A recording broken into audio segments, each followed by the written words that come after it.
There are some very valuable objects here.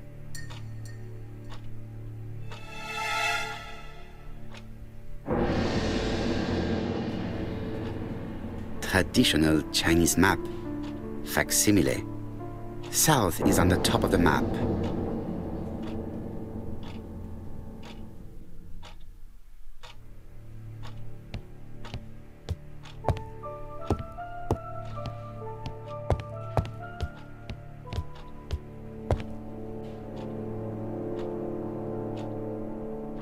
A tiger.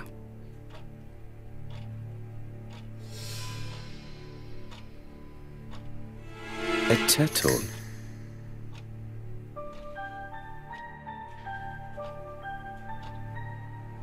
A dragon.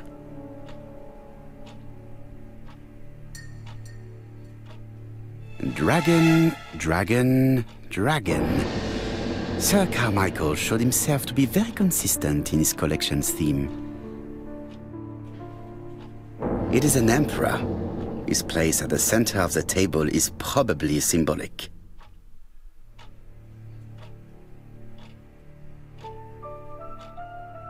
A crane?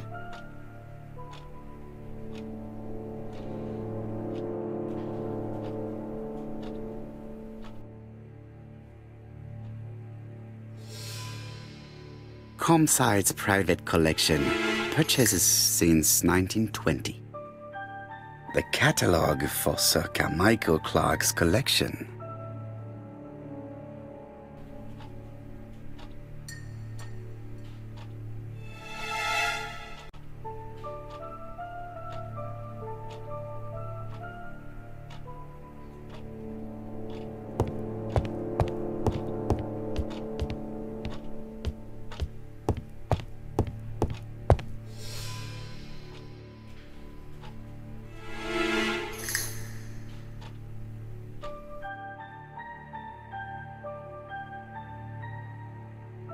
Compass, point to the south. Bronze and magnetite, Han Dynasty, circa 210 BC, purchased in Hong Kong 1935.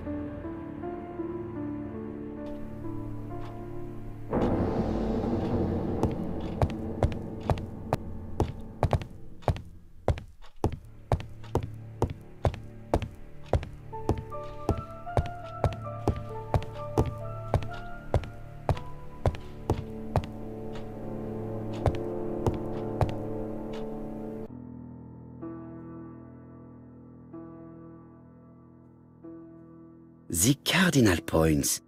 This book could maybe help me. Each cardinal point is associated with one animal and one color. In the middle sits the imperial dragon, and out of respect, all the others are turned towards him.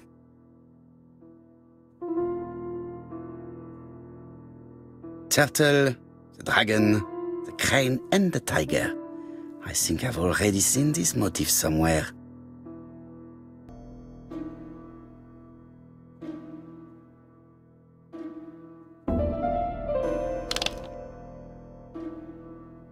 The position of each motif is correct, but they are not turned the same way as on the table.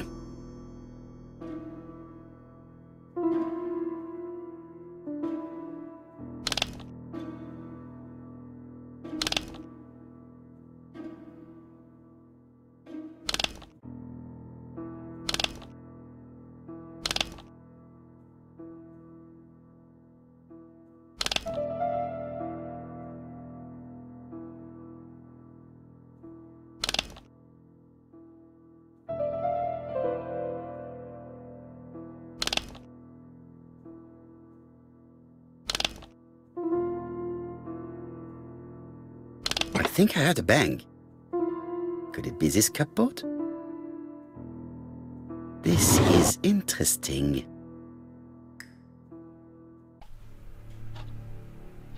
These daggers are only ceremonial weapons.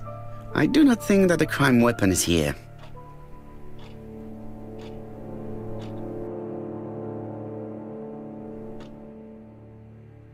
Ernest Logan, MD, Brighton Cancer Institute, 201 Dusk Road, Brighton, Sussex.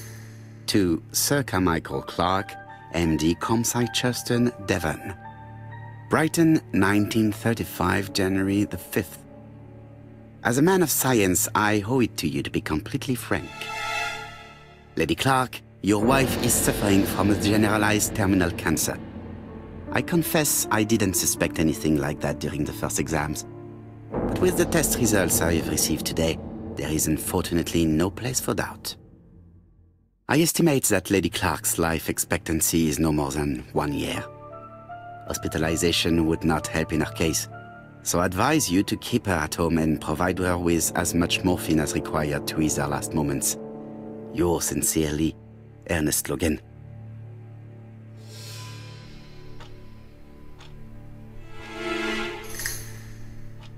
Here's Miss Gray.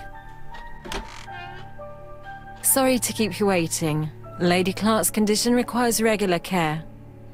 I believe you want to ask me a few questions. Indeed, mademoiselle. This porcelain is remarkable. Is it old? It's about 3 centuries old, I believe. Wait, let me find the reference.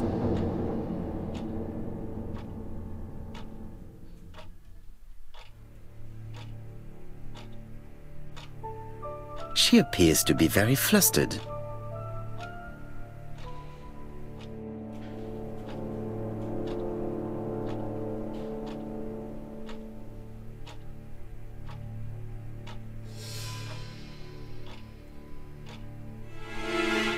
She's unable to hide her emotion, and her makeup has been disturbed. I think that this young woman has just been kissed. Here? Teapot with black dragon, Gangxi period, end of the 17th century. It is a rare piece with unusual colors. You have a good knowledge of art history. Acquired while working with Sir Carmichael. I used to help him manage his collection and choose his new acquisitions.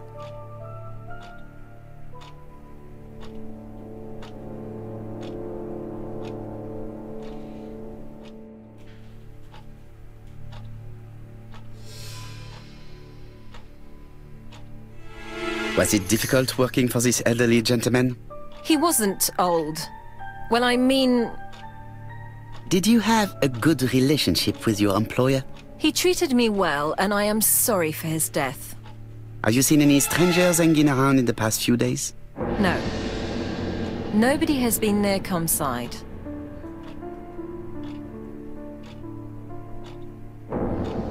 Tell me what happened last night. After dinner? Well, I did some sewing, and then I went to bed. I was woken by the telephone at 11. I heard Franklin Clark speaking with the gardener.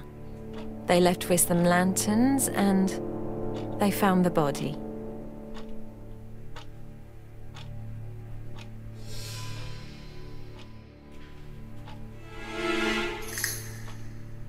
Am I right thinking that something is going on between you and Franklin? How dare you ask me such a question?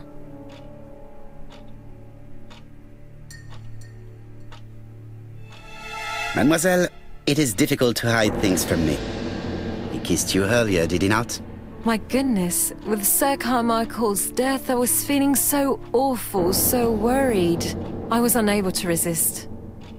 I am not judging you, mademoiselle.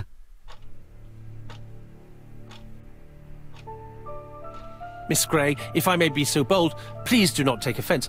My friend has rather unusual methods, but all he wants is to find the murderer. Yes, I understand. I must rest. Please excuse me.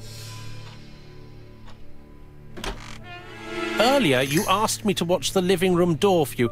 I don't wish to be indiscreet, but sometimes a gentleman stumbles upon a secret without intending to.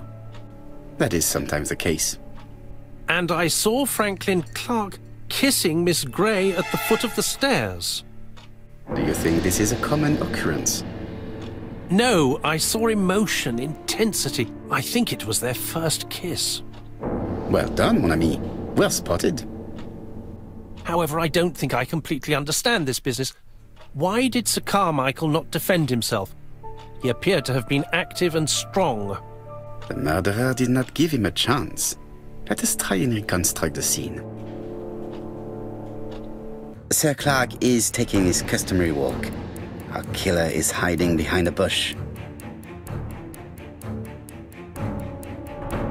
The old man walks quietly along the gravel path.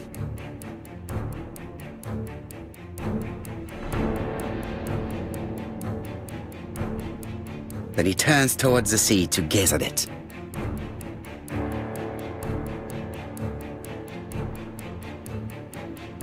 The killer leaves his hiding place on the right-hand side. He approaches silently over the grass. Then he throws himself on his prey and cuts the poor man's throat. He then lays down the ABC before leaving. Everything appears to match the crime scene, Monsieur Hastings. That is exactly what happened.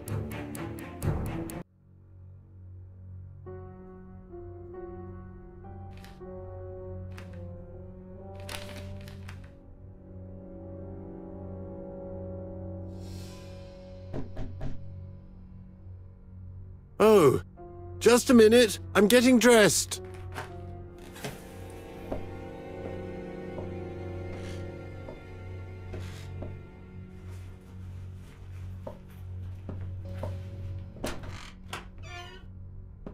Mr. Kirst, have you recently returned from Churston?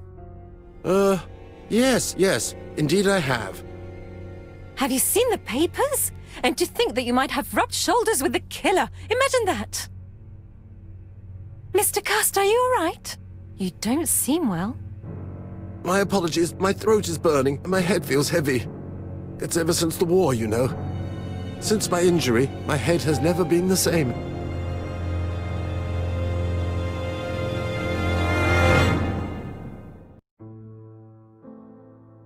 Poirot, it's a pleasure to be with you again after all these years. I looked for a gift to thank you, and I found this propelling pencil. An authentic collector's item. You spoil me, mon ami. And you more so by sharing investigations. Do not underestimate the help you are to me, Hastings. Intellect is not everything. There is also goodwill, and you are not short of that. Later, I will ask you to help me tidy up the room and bring some chairs. Our guest will be here soon. Ah, is Thora Grey coming? Naturally. She is a fascinating young woman, n'est-ce pas? Oh, come on, Poirot. I'm a married man. Miss Grey has already been courted by Franklin Clark. Poirot, our guests will be here soon. We must prepare ourselves.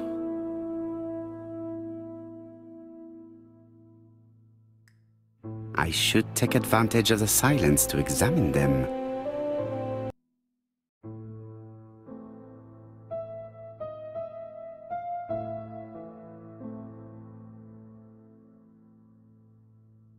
Sometimes I love a brunette, sometimes I love a blonde. That's what the song says. The song says, sometimes I love a blonde who comes from Eden by way of Sweden. But I am not sure that this blonde is an angel.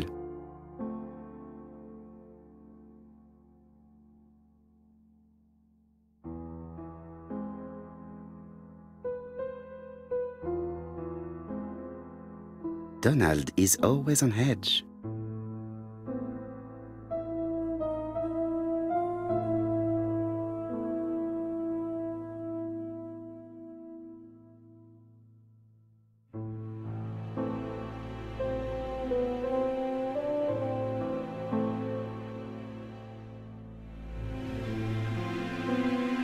Leave me alone.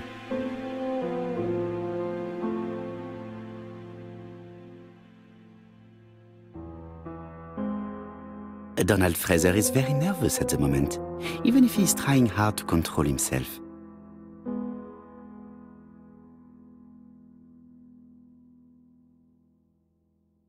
She appears to have taken more care with her appearance than the last time.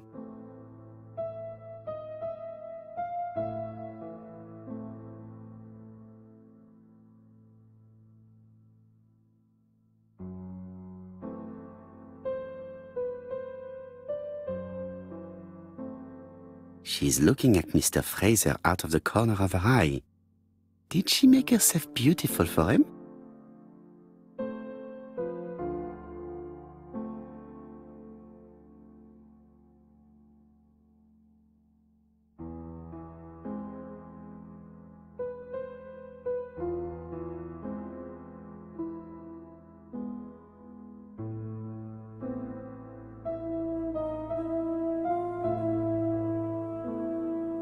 Franklin Clark always seems at ease, regardless of where he is. Something that's unique to people who travel. Franklin Clark always seems at ease. I ought to concentrate on my guests. I wish to thank you all for coming. I wanted to bring everyone close to the victims here in order to unmask the murderer. Get to the point, Mr. Poirot. What do you want from us?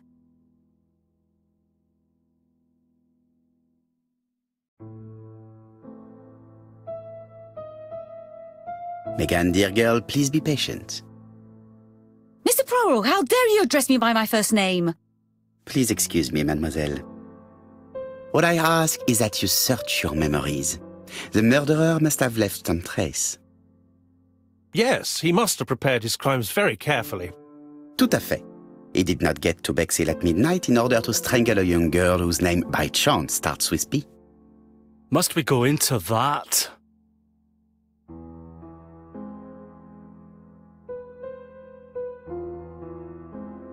No, of course, not if it makes you uncomfortable. Come on, Mr. Poirot. I imagine we all feel terribly uncomfortable about these murders. It's true. We've to catch the killer, not be spared the gory details. Mr. Fraser, please get a grip on yourself. Well, I want to help you, but I don't remember anything else. Nothing I haven't already said. And you, Mademoiselle Barnard, did your sister say she was seeing another man? She never would have told me.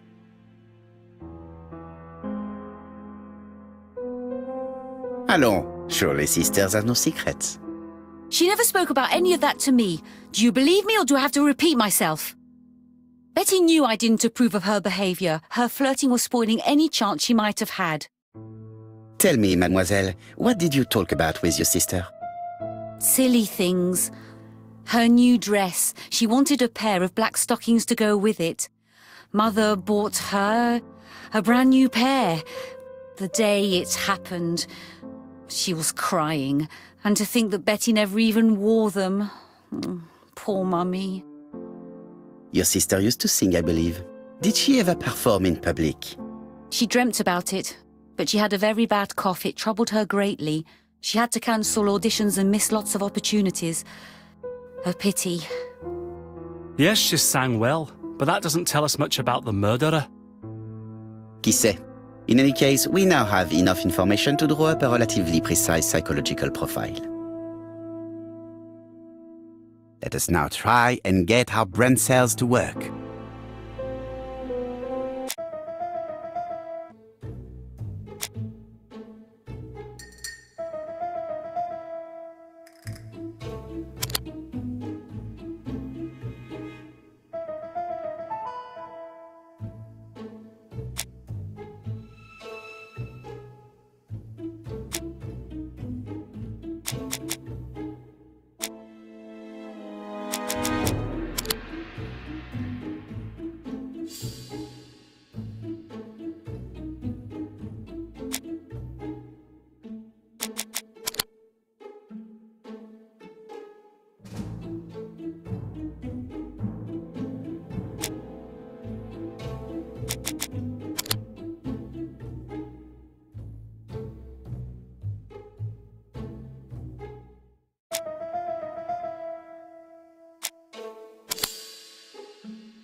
So, ladies and gentlemen, we can now surmise without too much risk of error that our adversary is calculative, sure of himself, a seducer, of outstanding intelligence, that he has plenty of self-control, and that he likes railways.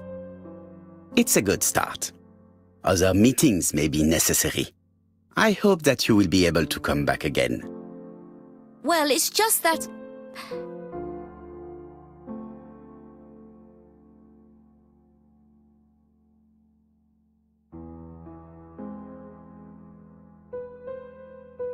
Is something bothering you, Mary?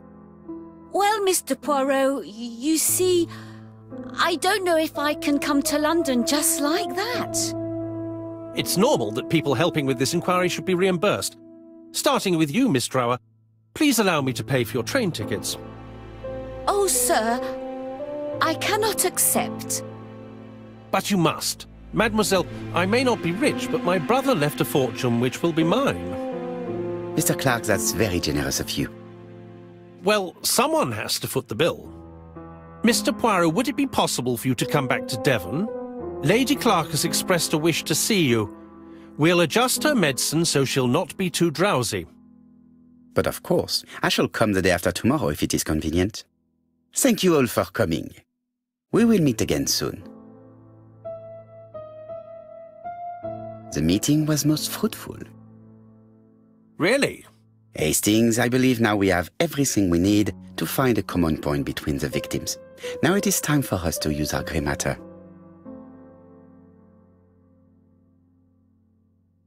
Let us now try and get our brain cells to work.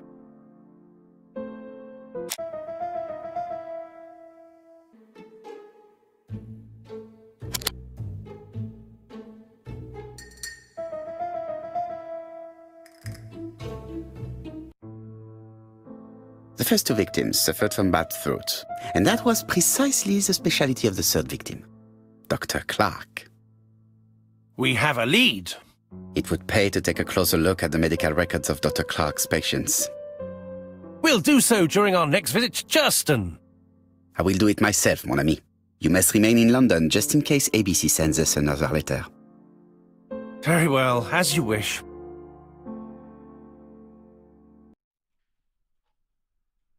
Thank you for coming, Mr. Poirot.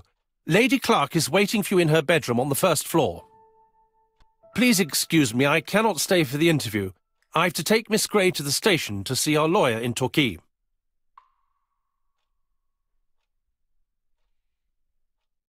Are you going on holiday, mademoiselle? Not exactly, Mr. Poirot. Miss Grey very kindly stayed with me to settle my brother's affairs, but naturally she prefers to find a position in London. Ah, très bien. I'll be absent all morning, Mr. Poirot, but the nurse is coming soon. She's to ensure that the dose of medicine doesn't make our patient drowsy. Thank you, Mr. Clark. Have a nice trip, mademoiselle.